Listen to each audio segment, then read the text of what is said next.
देश की राजधानी दिल्ली एनसीआर के होटल लेमन ट्री में एनजीओ फंडिंग के लिए विशाल एनजीओ सेमिनार का आयोजन किया गया। एनजीओ ग्रुप प्राइवेट लिमिटेड के फाउंडर सीए राजेश वर्मा जी की अध्यक्षता में देश भर से 700 से अधिक एनजीओ ने अपनी सहभागिता दर्ज कराई। सीए राजेश वर्मा जी ने स्वयं सेवी संस्थाओं का सबसे बड़ा सेमिनार करने का अपना ही विश्व रिकॉर्ड तोड़ा। एनजीओ का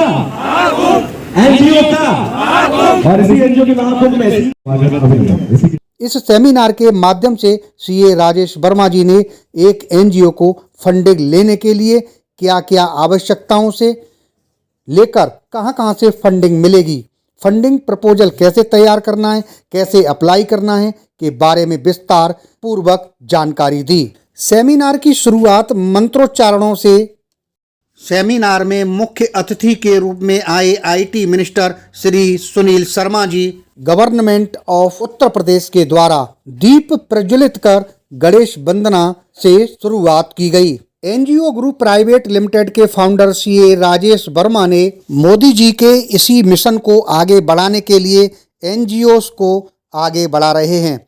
एनजीओस कैसे आगे बढ़ें, कैसे काम करें, कैसे फंड ले सकें, इस दिशा में एनजीओ की मदद करना, एडुकेट करना, गाइड करना, मोटिवेट करना आदि का काम कर रहे हैं। इस सेमिनार में मुख्य एवं विशेष अतिथि के रूप में आए Shri Sunil Sharma ji, minister of electronics and information technology, government of Uttar Pradesh. इस सेमिनार में स्वयंसेवी संस्थाओं के अलावा अनेक गणमान्य व्यक्तियों ने बढ़ चढ़कर हिस्सा लिया। दिल्ली एनसीआर के गाजीपुर से होटल लेमन ट्री से साइना के साथ राज नारायण मिश्रा की ये रिपोर्ट।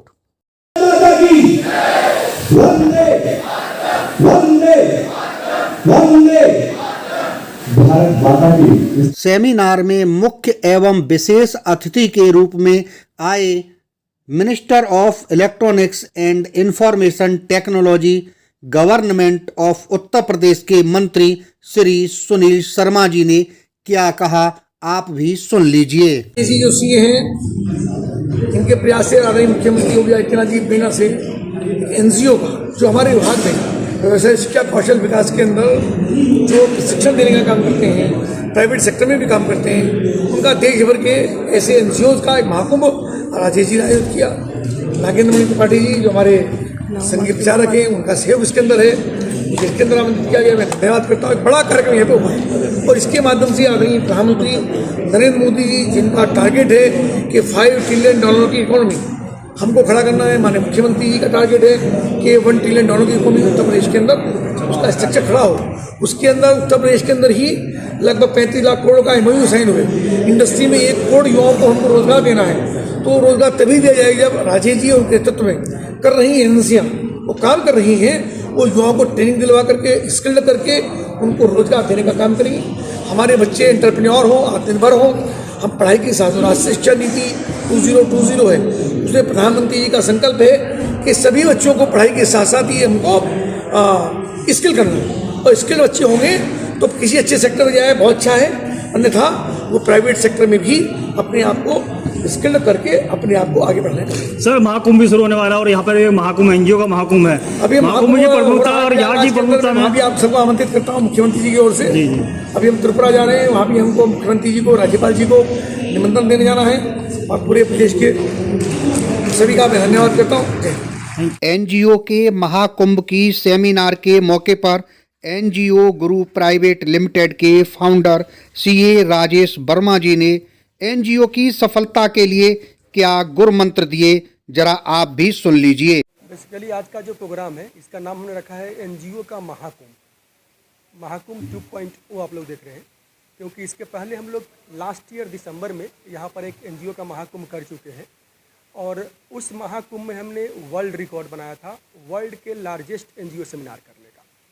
और आज 22 दिसंबर, आज मेरा जन्मदिवस भी है, तो आज के इस डेट पर हम अपने ही वर्ल्ड रिकॉर्ड को डबल नंबर से ब्रेक करने जा रहे हैं आज। यानी आज ये महाकुंभ 2 है हमारा, मेन वाले महाकुंभ से जस्ट पहले।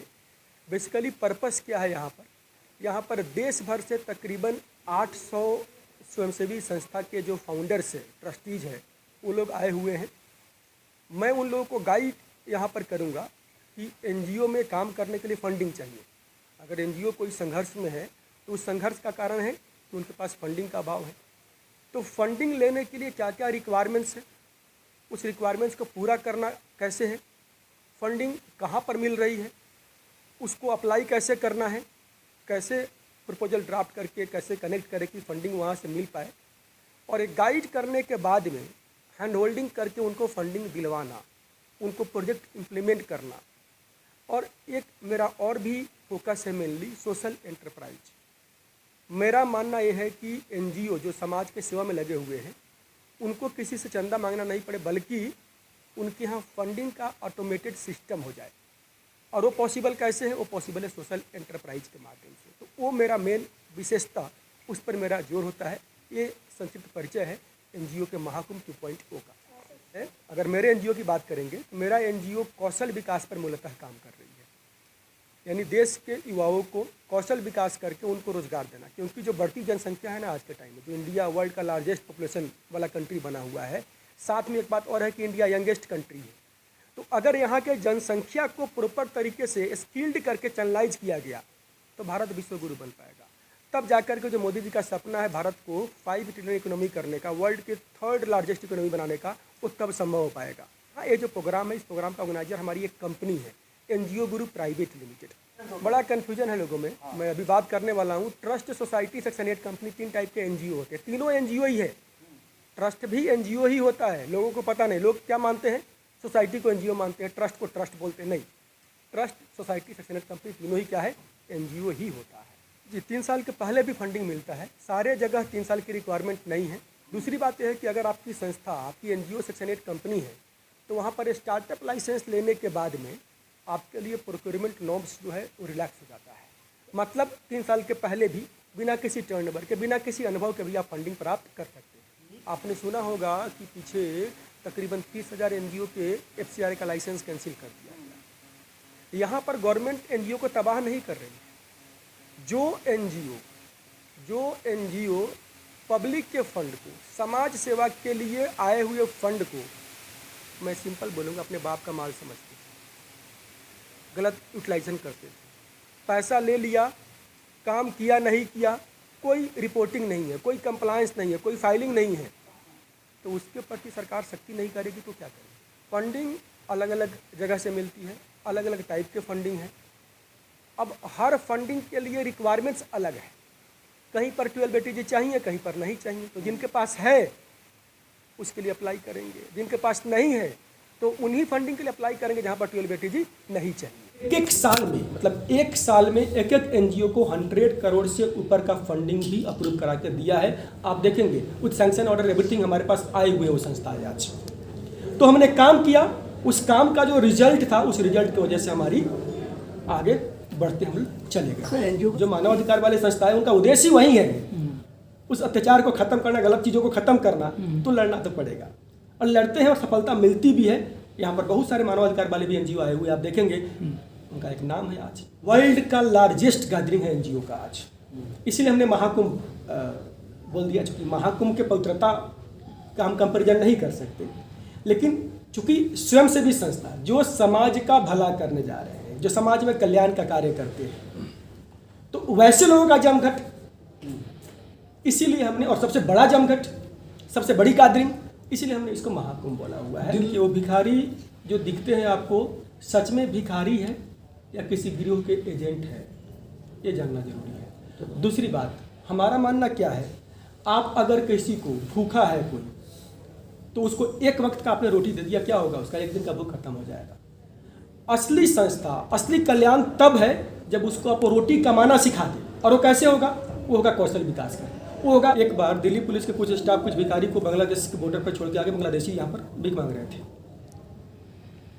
जब तक पुलिस वहाँ से ट्रेन से आती है, उसके पहले वो भिखारी आके यहाँ रेड लाइट पर भीख मांग रहा था।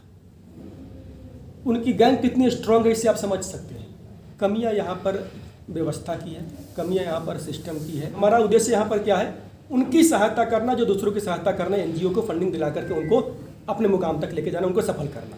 अगर आपने हमारे चैनल को सब्सक्राइब नहीं किया है तो सब्सक्राइब करें और बेल आइकन दबाना ना भूलें और हाँ, लाइक और शेयर ज़रूर करें।